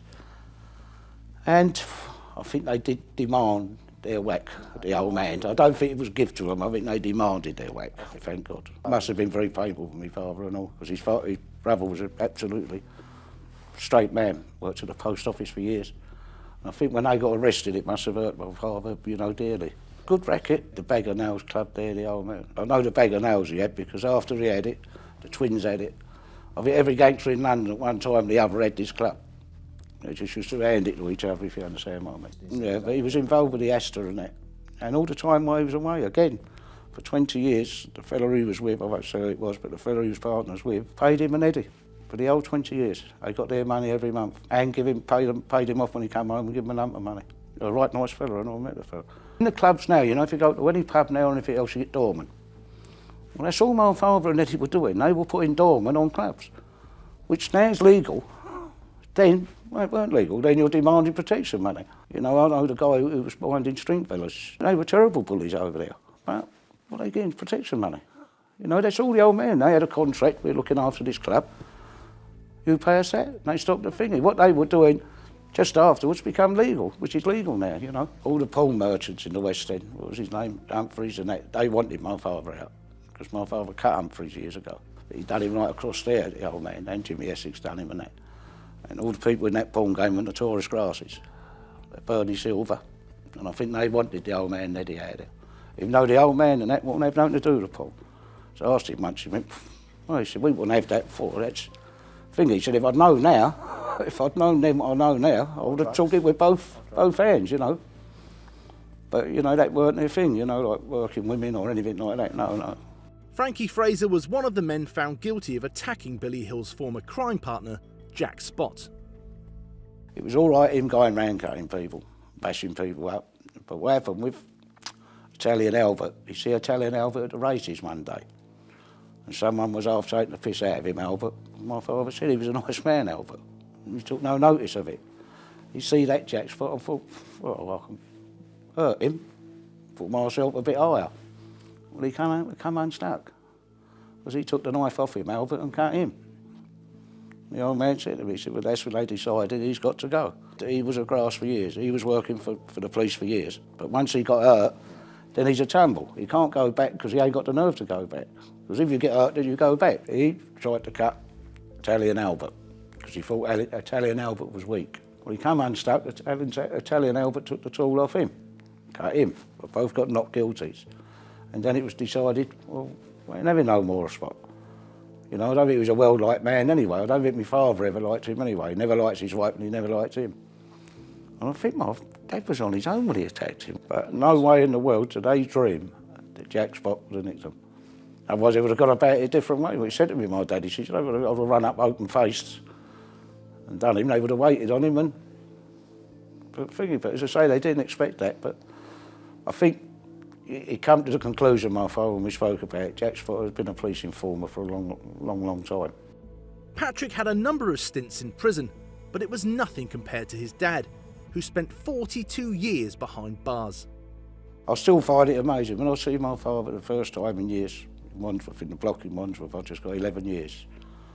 And I open this cell door, and I'm expecting a great big lump of a man. And I see this guy, and I'm small, and he was smaller than me. And the other thing that amazed me, when we walked, they put us on an exercise, you know, just in the block, just the two of us. I had to run to keep up with him. You know, like, because he never went to the gym in prison, never ever. We never got a chance, he was in the block all the time. You know, it's only when they started moving him every year, for 10 years, that he went to little local nicks, that he sort of got a bit more freedom. Because they knew what to expect. So when he went there, they knew how to keep him thing. I think in Norwich he had his own cell with his own armchair. So he'd go, like, Frank, you understand what I mean? They'd bring him his food to his cell, so he didn't have to go down to the hot plate in case he kicks off there. You know, so he had it sort of, not sweet, but sweet enough. But how he done what he done, bear in mind, he'd done this in the 40s when screws were as big as ours. He was ex-serviceman and that. Frankie Fraser was sent to Broadmoor in the early 1950s after being declared insane following a violent episode. Broadmoor was so easy compared to prison. And when he got there, the Broadmoor nurses or screws there, they turned around and said, you don't start here, we won't start. So they come to an arrangement. And he said it was the easiest bit of bird he's ever done in his life. Because they had more privileges there because you're treated as a patient there, aren't you, rather than a prisoner. But if he would have started there, this is where, again, my father's not silly. He knows if he would have started there, he's in trouble. You know, because they would have just pumped him and pumped him up. But as I say, when he got there, you don't start here, Frank, and we won't start. And he said it was happy days. Outside of prison, more business opportunities presented themselves as Frankie partnered with fellow crime lord Charlie Richardson. I had a business with Charlie when I came out of jail. They bought a pub together over in the East End. So I showed you the thing with that with the East End, but they had a pub together over in the East End, him and Charlie. In October 1969, the Parkhurst prison riots broke out. Frankie Fraser was one of the instigators. Must have been one of the ringleaders, obviously, because it's a bit of a coincidence he gets out the block and next minute there's a riot. As I say, he's got never no regrets, but from that moment on, my father wouldn't wear a pair of shoes in prison, because where they injured his feet so much. And it became a thing, again, with every prison, if they could get his slippers off him, they'd scored a point. But they never did. Never did. Battles he used to have, a jumper. He had an old jumper. And it was a different colour jumper to anyone else in prison, anywhere in the country. And they fought tooth and nail to get this jumper off him. They used to offer to buy him a new one. But again, no, they couldn't have it. Then they put him into a ball store, and then in a ball store, it was the first time he chinned a screw in a ball store. And once he chinned that screw, as he's told you, the Home Secretary then could change a ball store to 3 years penal servitude. And once he got there into a prison, well, straight away when they looked at his records, who's this little bastard? Cheating one of us, and then they try and intimidate him to stop him. But as again, you know, his willpower, how'd you put it? You know, he's stubbornness, his thingy, you know, I'm not having it. And then they bashed the life out of him, knock him out. As they opened the cell door the next day, he'd steam into him again. He always told me in prison they caused the trouble, not him. His cell was always spotless. He said they caused the trouble, not me. Left me alone, I'd have left them alone. Frankie Fraser's life in the public eye as a high-profile gangster meant that Patrick frequently heard stories about his daring exploits. In Pentonville, he got nicked over the valve of petrol rationing, funny enough, nicking the petrol coupons. But the story, my father went in Parkhurst riot. There's a story there. An old friend of ours, Jimmy Robbo, he's dead now. Poor old Jim got 21 years PD, which meant you only got a fifth remission, or 24 years. They cut it to a straight 21. My father gets to Parkhurst, he's in the block. So Jim had been at Parkhurst, and was quite established, sort of like weren't a troublemaker, Jim. So he goes to the governor and went, look, he let Frank up, out the block. So I don't know about that, Robson. He went, well, come on, he'll be all right, I guarantee he'll be all right. About 3 weeks later, the riot goes off. So when the governor see Robson again, he went, much obliged to you, Robson. He said, this weren't meant to be a violent fucking riot. Again, that was engineered, and they did literally try to kill him there. They broke both his legs. It was terrible. The nearest, I think, in all the jail years he was away, to coming to kill him. And if it weren't for Aunt Eva, they would have killed him. Eva kept him alive, because she made sure there was publicity. She pestered him. Through his father's gang ties, Patrick was introduced to the older brother of the infamous Kray twins, Charlie. My dad's a bit older than the twins. Used to go back to their house after the pub shut and that for something to eat. And that's how he knew the twins. But my father was doing the 7 and that. The twins were very good to my father. They used to take my Aunt Eva up to see him. Right, because Eva used to say to my dad, Frank, I don't know if there's something wrong with them. They keep washing their hands and everything else. I think Eva half smelt, which a woman would. But they were very, very good to my father. And when the old man came home, of course they dearly wanted my dad to join them. You know, but he stayed where he's loyal. He's our South London. But as I say, they dearly wanted it. And the twins were very, very good to Eva, to my father, you know, when he was in prison, running her up on visits, making sure she had money, making sure my father had money in it. Later in his life, Patrick was also introduced by his father to co-leader of the firm, Ronnie Kray. When we come out of this restaurant today, we was talking about Ronnie Kray. He said, I never guessed that he was homosexual. I said, never in a million years would you have guessed it. I said, what was he like, Dad, really? He went, as he happens. He said, he was a nice fella. You know, now he's talking to me now, but he said, actually, he was a nice fella. He said, but you'd never have guessed he was gay. Many years ago when he was out, there was 2 women in South London, and they were aunts of this young girl who had a baby. And she weren't capable of bringing the baby up, so these aunts had the baby. Anyway, Reggie Kray's mate, I can't think of the guy's name, he was in the army with them. This fella was right close to him. The birds moved in with him and with his baby. So the 2 aunts went to my dad and went, look, Frank, would you get her back for us? So he goes and sees Reg and went, look, Fred, the baby's got to come back. So he went, all right, Frank, all right, I'll agree with that. But don't belt him, Frank. You know, the fella's got it. He went, no, I won't. So they got the kid back, the fella said so they belted the life out of him, the old man. So they were that, you know, close, they could, because as I say, the twins were very good to Eva and my father when he was away. Upon his release from prison in 1989, Frankie Fraser published books and talked on stage about his life. He went from being infamous to famous. It's a face all around the country, but you still get people, if you go along Walworth Road or something, old girls or old boys, you know, still remember him as a kid and that. I'd say they do. 7 decades of crime. You know, as you say, he knows everyone. You name it, he knows them. When he was in jail, he used to meet some right odd bods, game bastards, but right odd bods. But he used to send them over to my brother and cousin's club in the West End. And they'd say, he sent another one over here, another raving lunatic. So he done that for fun, though. He's got a good sense of humour. Patrick eventually took on a caring role for his father. He believes his dad's many years in prison may have helped preserve his health. I've got to look after him now. I don't know. I think you've got to understand, for 20 years in jail, you're living an healthy life up to a certain extent. You're not smoking, you didn't smoke, your diet's regular, you're having early nights, you know, so it's, your life's like it's suspended. Done it other ways then, it's a bucket of shit over their head and things like that. But he stopped thinking then, he said, because I know then if I chin them now, they can take me to an outside court, because they couldn't do no more than they took all his remission. He said, and then give me another 2 stretch or another 3 stretch. He said, no, I would have never got out. It would have just carried on and on. He knew what he was doing. He's not unintelligent, you know, far from it. He's very well read, my father. I think he's read all the Dickens, all the books, Radio 4. You know, it's him who told me any questions. He's like the government listening post. That's how they gauge public opinion and that. Very, very informed, you know, even for being in jail. He's very happy with his life at the moment, my father. You know, he's settled. He's getting older now, he's getting more sentimental, more a large family around him, with 13 great-grandchildren. Really talk about it, to be honest with you. I have larks with him, go, yeah, you're getting old now, but I don't think he sees it. Sometimes he say, well, you know, you've got to understand I'm getting old now, but not too often. We had a fella from Germany and his wife come over to see my father. His wife was a lawyer, and this fella, I think he'd done a 2-stretch or something, and he's talking about his father. So I said through his wife who was interrogated, my dad was, you know, choked when Hitler surrendered. He went, so my father. His father was a thief on the German side during the war. Yeah, he's got a bit of ego, a bit of vainness, my dad as well, so yeah. Despite spending 42 years of his life in prison, Frankie Fraser had no regrets over his criminal activities.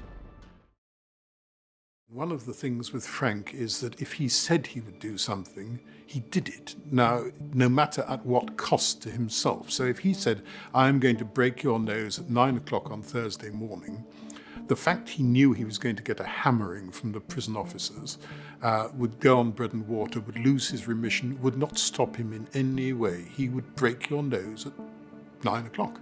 James Morton was an experienced criminal lawyer. In the early 90s, he was invited into the heart of the criminal world by notorious London gangster Frank Fraser, better known as Mad Frankie. Morton was asked to write a book about Frankie's life and was given a rare insight into his mind. You have to put Fraser absolutely in the top drawer of criminals. He was there in what you would call the heyday of the London gang, from the Sabinis onwards, the Krays, the Richardsons, the Whites. He was there at the time, so you have to say, without doubt, he is a seminal figure.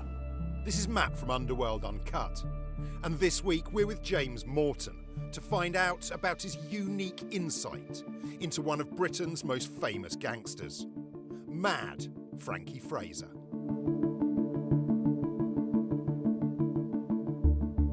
I wrote a book called Gangland and had a bit of trouble with some people in London who didn't like what I'd written. I got home one day and I found there was a message on my answering machine which said, "Would you ring a Mr. Francis Fraser?" I couldn't see that I'd written anything particularly nasty about him, but there's no point in not facing up to things. So I rang him up and I said, "Is that the Mr. Fraser?" He says, "Yes." He said, "I've got your book and I've read it. I didn't buy it, someone nicked it for me." He said, "You've made some mistakes." So I said, "All right, you tell me what they are and I'll correct them." He said, "No," he said, "I'm writing my biography and you're going to do it for me." So my wife didn't want me to do it, my agent didn't want me to do it, but I agreed to see Frank. And so I picked a place because I was still somewhat apprehensive. And so I could, in true gangster position, sit with my back to the wall and see who came in. Frank turned up at about 4:15 with his arm in plaster. And he said, "I'm sorry I'm late. I've been to hospital. I've fallen off a ladder and broken my arm." I said, "Well, you should cancel it." He said, No. I said I was coming, and I was coming. And this is how I found him from then on, enormously easy to deal with. He had a more or less photographic recall of the London gang scene going back to the 30s, even when it didn't involve him. He was born just outside Waterloo Station. There are small terraced houses, and he was born there.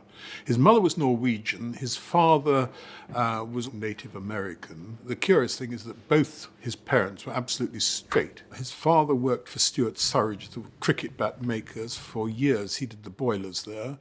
His mother had 3 jobs, I think it was. So she cleaned at ICI in the morning, then she cleaned a hotel, and then she cleaned back at ICI in the evening. So they were extremely hard-working. There were, 5 in the family? And the eldest 3 were absolutely straight children. It's only Frank and his sister Eva who went off the rails. Eva was really Frank's, I was going to say, twin in a way. She was much nearer to him in age. She had the same dark hair, aquiline profile, and they got up to all sorts of scrapes together. She was always very, very supportive of him. And they were not averse, I think, to doing a bit of pickpocketing, a bit of theft here.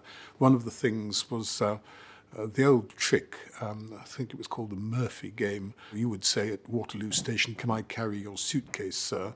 And he would give you some money, and that was the last he saw of the suitcase. They were always finding a pound note here or 10-shilling note there and taking it home and saying, "Oh, look what we've found in the street," when in fact they'd pickpocketed it.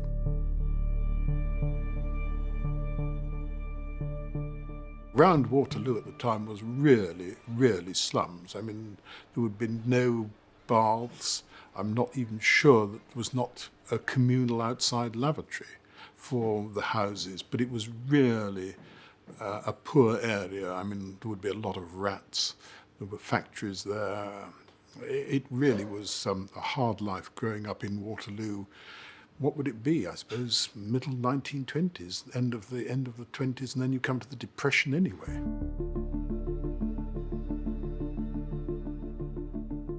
The Sabinis were the big racecourse gang. Although they were called the Sabinis and the Italian gang, I don't think they actually spoke Italian, but they were the racecourse protection racketeers of the end of the First World War through the 20s, through the 30s. And they were the big London villains. In those days, there would be considerable racist behaviour. The Sabinis battled against the Jewish mob, they battled against the Elephant and Castle mob, and Sabini, by all accounts, did look after the area. If you were a bookmaker at the racecourse, you paid the Sabinis 2 and 6pence for what were called the tissues, which were the racing form sheets. Another 6pence for having your blackboard wiped of the odds. And Frank was the boy, because you had to have a young boy to get a bit of sympathy from the crowd, who would go round and rub off the odds at the end of each race when they changed it from 11 to 4 to even money or whatever. And he was the bucket boy for a time until he got a bit too old.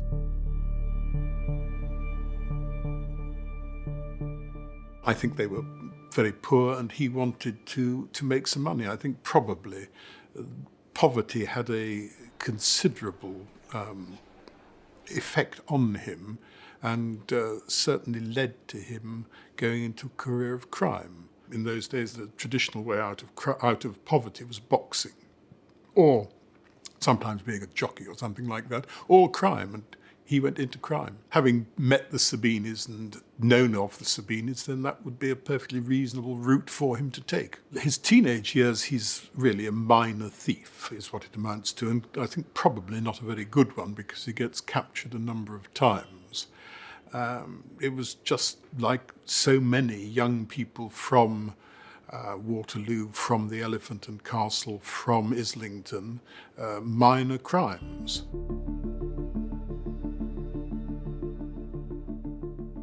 Frankie was without a doubt violent when he was young. He was a scrapper and he was a street fighter. He had a temper and he was very, very tough. And you really had to knock him out to keep him down. He was a very nasty opponent. And I don't suppose he played by the rules either.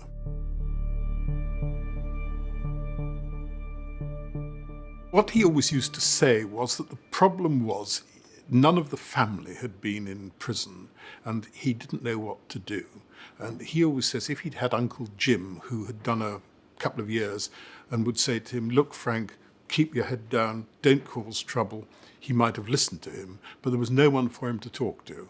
And he said that once he'd had a couple of fights with warders and so on, he was a marked man. And one of the things with Frank is that if he said he would do something, he did it. Now, no matter at what cost to himself. So if he said, I'm going to break your nose at 9 o'clock on Thursday morning, the fact he knew he was going to get a hammering from the prison officers, would go on bread and water, would lose his remission, would not stop him in any way. He would break your nose at 9 o'clock. I suppose he would regard it as a matter of honour. He'd said he would do it and he did it. He could never get rid of the tag that he was a troublemaker.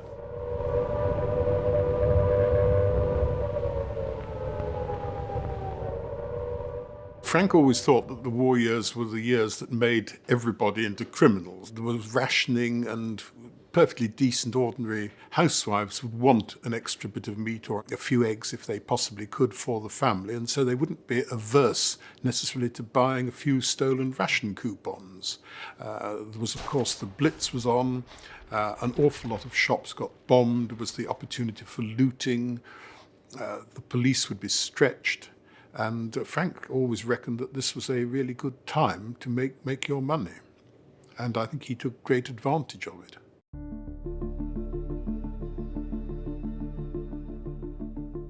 It's only really when he's in Chelmsford, a prison, he meets Billy Hill, who was the successor, as it were, to the Sabinis. Now, Billy Hill had a long career himself. From about 1940, 43, when he meets Frank, Billy Hill, and along with a man called Jack Spott, take over or begin to take over London or Soho villainy. And Frank, when he gets released from Chelmsford, has aligned himself with Billy Hill, and that's how he gets up a few steps in the criminal hierarchy. He's Billy Hill's right-hand man. He would be a sort of hard man for Hill. He would be covering Hill's back. He would be doing jobs here and there for him. Hill would be the brains. Frank would do the work.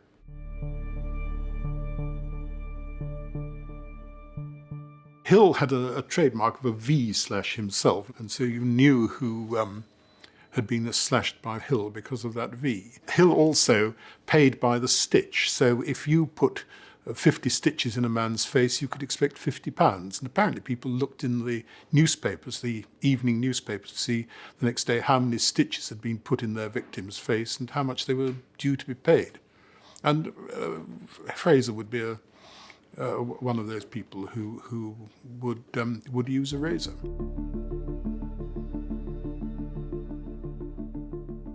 Soho has always been a louche area, and it's always had a sort of magnetic attraction to society in one way, and also to the criminals. There's money to be made from the early 1900s. There were a string of drinking clubs run by a variety of people where you put on a dinner jacket and you mixed with villains such as the Sabinis, and you mixed with high society. For example, the Admiral Duncan in Old Compton Street was a hangout for the Sabinis. It was the home of the real major villains. And if you went to what used to be called the Windmill Theatre, just off really Regent Street and Piccadilly, there were club after club after club, illegal drinking clubs, illegal gambling clubs. And when the police closed them down on Monday, they opened under another name. There was money to be made, is the answer in Soho. It wasn't protected territory. It was rather like, I think, Miami is regarded and Las Vegas in America, a sort of open city. There weren't really gang fights in the criminal sense. They might have well fought in Aldgate or Islington, but they didn't fight in Soho.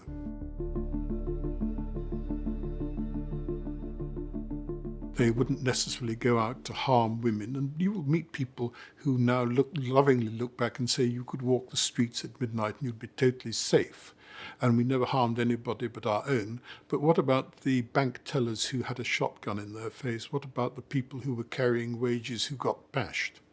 They don't seem to count.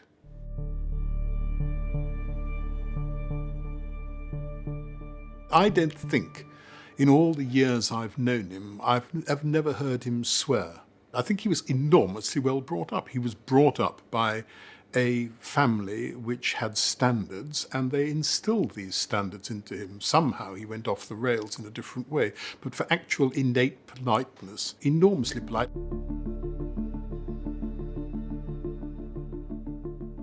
At the end of the war, really the acknowledged gang were the Whites. They were a spin-off from the Sabinis, and to a certain extent they were a racecourse gang as well, and they moved into the West End. Billy Hill had no great interest in horse racing. Jack Spot had no great interest in horse racing, but he was very keen on protection. Billy Hill was far, far smarter than Spot ever was. But between them, they got rid of the Whites. Hill and Spot ran the West End with, again, a benevolent dictatorship. They took money off what was called the smudge, which were fake photographs being taken of tourists in Trafalgar Square. They ran the peanut selling rackets. So, in those days, you used to sell sixpence worth of peanuts to tourists to feed the pigeons. They used to run that. They ran everything in Soho, and they ran it, and there was no trouble. But then Billy Hill had a brilliant coup. He organised a thing called the East Castle robbery. There was a post office van which they hijacked. No one was caught. Much of the money, probably around 200,000, which would be an enormous sum today, disappeared, and Billy Hill was made. In the early 50s, Billy Hill, not content with the East Castle robbery, organises another in Lincoln's Inn when a whole load of bullion goes. And Spot is now desperately jealous. Coupled and added to that, the Italians are now thinking they want the point-to-point racing back. And by 1955, there are serious ructions between Spot and Hill. Spot believes the Italians are going to attack him and that they have Frankie Fraser with them, who would be serious difficulties for him. That's when Spot recruits the Krays to look after him. In fact, it's rather pointless because Frankie's in a mental hospital by then, having attacked one or two prison officers too many.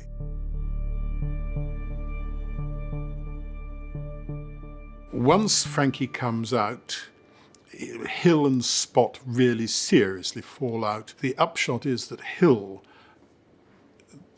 determines that Spot has to be dealt with one way or the other, and that is when he recruits or asks Frank to go and deal with Spot. And Spot is slashed to bits outside his flat when he's with his wife at Hyde Park Mansions just off the Edgware Road. And that is when Frank really gets his reputation and gets 7 years for it.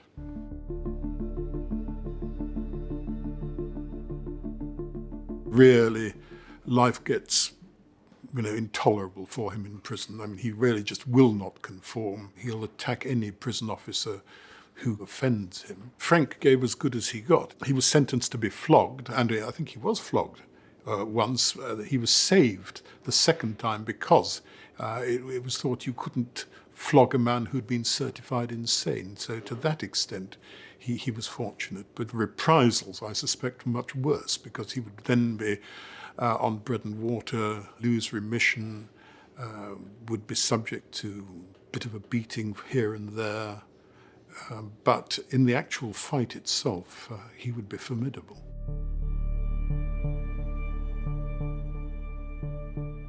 She was enormously supportive of him, particularly during his long sentences. She would traipse around the country from prison to prison, trying to make sure he wasn't being too badly treated. She was part of what was called the 40 Thieves, which had been running for years and years, probably since about 1900.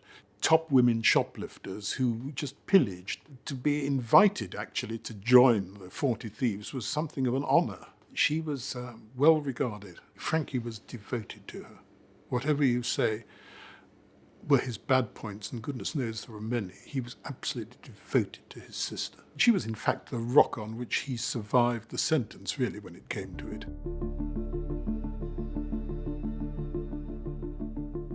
During that time, Spot has retired to Ireland. Hill is now the governor of Soho for the moment. The Krays are coming up. And what happens is that when Frank is away, the Krays are starting to court Eva by arranging for her to get transport to the prisons to see Frank make life a little better for the travelling.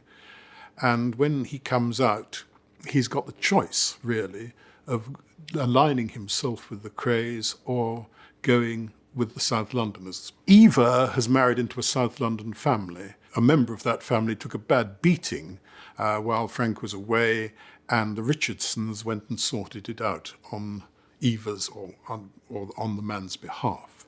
And Frank now feels he really ought to be with the Richardsons. There's no doubt the Krays were good to Eva, but they wanted Frank, and I suspect they were courting Eva so that Frank would join them. But when it came to it, this one incident seems to have committed Frank, who was anyway a South London man rather than an East End man, to the Richardsons.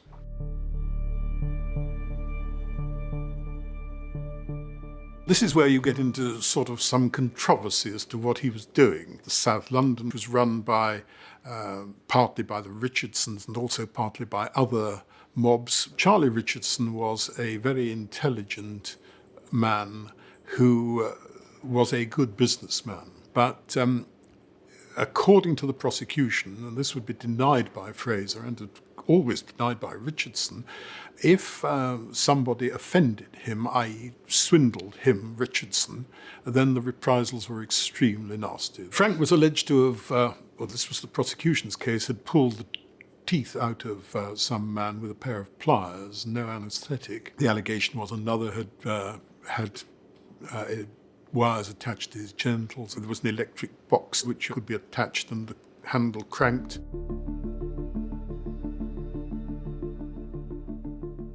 Eric Mason was a class villain on his own account, rather more aligned with the Krays than with other people. The Astor Club was down in Berkeley Square, and it was really quite a smart place where the villains used to go on a Friday night. And it was a safe place. If the Richardsons and the Krays were there at the same time, they might not exactly embrace each other, but they wouldn't cause trouble to each other. Apparently, Mason made a remark to which Fraser took exception. And he was bundled in a car. There is, I think, no doubt that Frank took an axe to him, which is how he acquires part of his sobriquets. And Mason was left bundled up in a blanket outside the Mile End Road Hospital, or one of the hospitals down the East End, in, I think, what could be described as a poor way. Mason remained staunch and certainly never gave them up.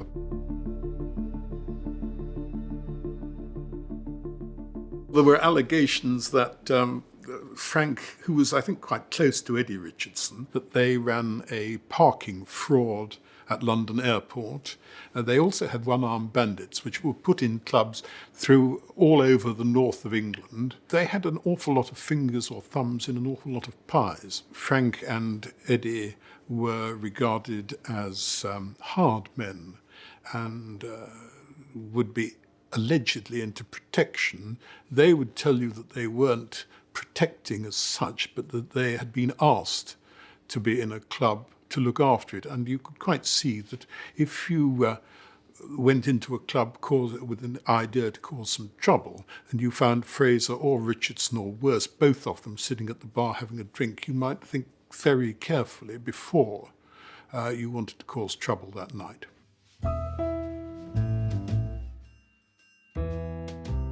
Some businessmen had run clubs in Manchester very profitably, and they wanted a London club. And they got this club over at Catford, which apparently was a perfectly nice little club. You could eat there, there was a bit of a cabaret. But Eddie Richardson and Frank Fraser were invited to look after the club. They are there one night when fighting breaks out, late at night, and a man called Dickie Hart, who was a distant relation of the Krays, is shot dead. Frank was charged with the murder and acquitted, but there is also an affray charge put on him and various other members of the Richardsons who were in the club at the time. And this is where Frank picks up 5 years in 1965.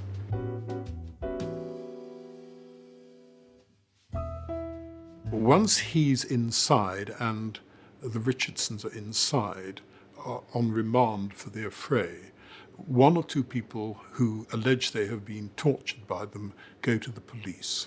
And from that moment, with the Richardsons away, the police put together the, quote, torture trial, unquote.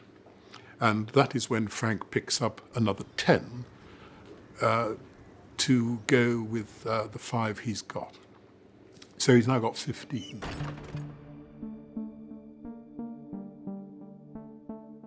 I think there's no doubt that prisons in those days, the late 60s, were pretty difficult. They weren't as bad as they'd been in the 1940s and 50s, but they were still pretty hard places to be. You were having ex-servicemen who were the prison officers, who were themselves tough men. And if you were looking at a maximum security prison, you quite clearly had to be a tough man. There's also no doubt that Fraser was the governor of the prison, or the prisoner's governor. He was well respected and well feared in prison, and it's absolutely right, he would stand up. If he thought another prisoner was having a bad time from the screws, he would stand up against them, not necessarily to his own benefit. And if he'd again listened to Uncle Jim and kept his head down in things which didn't concern him, then he might not have had quite such a hard time. But he saw it that it did concern him. He didn't want to see weaker prisoners being leaned on. In 1969, in a dispute over prison conditions in Parkhurst, he is then alleged to have led the Parkhurst prison riot. Well, I don't think there's any doubt he did lead the Parkhurst prison riot. And for that, he's acquitted of incitement to murder and convicted of grievous bodily harm and gets another 5, which makes 20 in total. He didn't get any remission. He didn't ever get home leave. He went away off the scene for 20 years.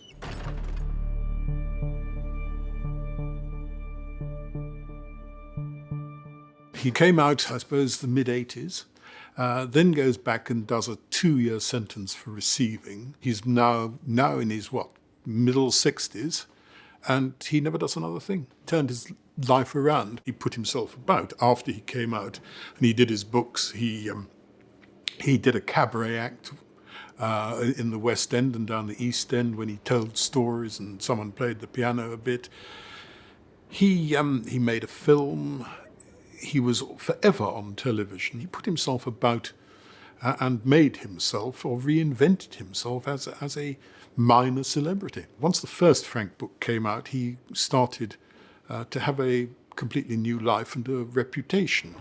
And I remember we were walking around London, he was pointing out places where villainy had occurred or something had happened, and taxis were hooting at him and giving thumbs up to him, and people were coming up and saying, would you sign this napkin, this paper serviette for us? I was once with him doing a signing down in Swindon, and afterward he would answer questions and then sign, and some fellow turns up with an axe and says to Frank, would you mind holding it against my head so I can be photographed? And Frank says, have you bought the book, son? He said, yes. He said, of course I will then.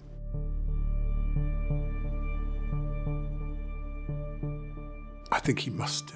I think Frank would never admit publicly any regrets, but I think he must regret that from the age of 15 to the age of 65, he must have been out of prison for about 7 years. I think he must have regretted that. His pride would not let him admit that he regretted it.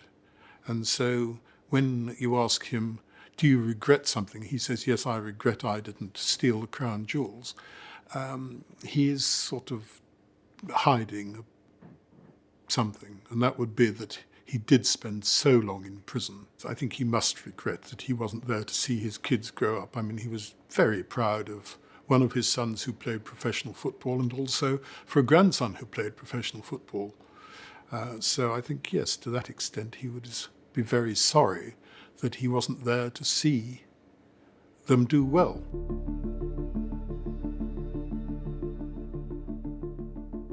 In his day, yes, he probably was the most dangerous man because he was so committed to doing what he said he was going to do.